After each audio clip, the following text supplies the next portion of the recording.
HQN Books and HarlequinAudio present A Royal Kiss and Tell by Julia London. Performed by Justin Hill.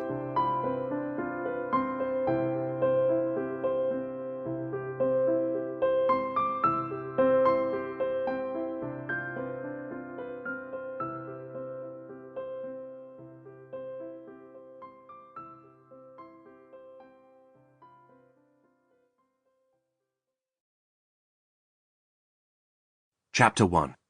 Helenamar, Alucia, 1846.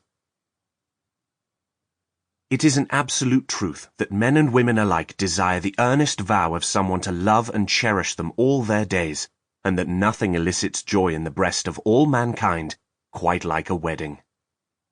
Recently, the most joyous occasion was the wedding of the universally admired Lady Eliza Tricklebank and His Royal Highness Sebastian Charles Ivor Chartier, the Crown Prince of Alucia. The bride entered St. Paul's Cathedral in the Alucian capital city of Helenamar at 12:30. She wore a gown of white silk and chiffon.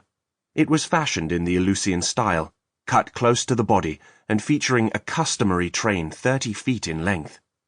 The train was hand-stitched in silver and gold thread with the symbols of Alucia and England, including the famous Alucian racehorses, the Mountain Buttercup, and the Chartier coat of arms. England was duly represented in the Tudor rose, the lion, and the English royal banner. The Alucian national motto, Libertatem et Honorem, was embroidered in tiny scalloped letters around the hems of the sleeves. The bride wore a veil anchored with a diamond tiara with a center stone weighing 10 carats, lent to her by Her Majesty Queen Daria. Around her neck, she wore a pearl necklace comprising 23 pearls, one for each of the provinces in Alucia, a gift from His Majesty King Carl. On her breast, Lady Tricklebank wore a sapphire and gold brooch, a wedding gift from her fiancé, Prince Sebastian. The prince was dressed in a black frock of superfine wool, worn to mid-calf, a white waistcoat embroidered in miniature with the same symbols of Alucia and England as the bride's train, and a silk cravat, trimmed in silver and gold thread. He wore the crown bestowed on him at his investiture as Crown Prince.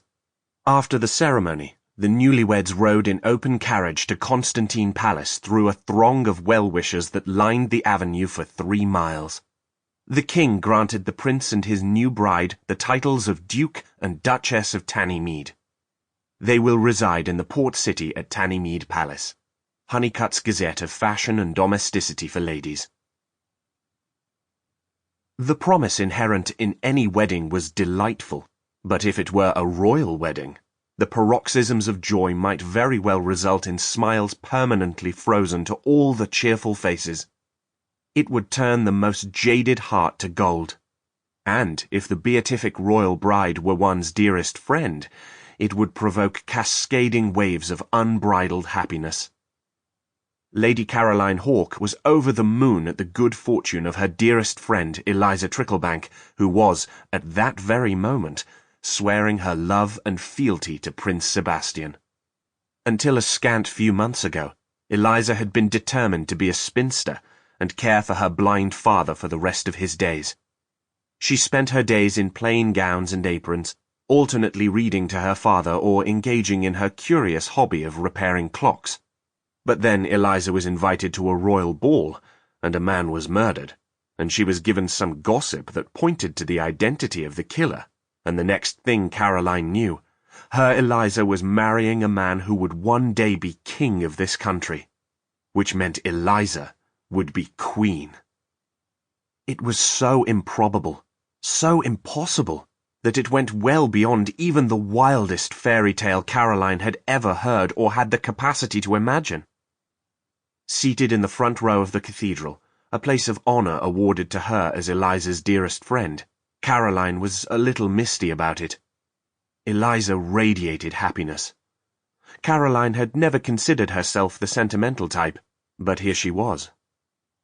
She shifted her gaze to Prince Leopold, standing beside his brother. Sample complete. Ready to continue?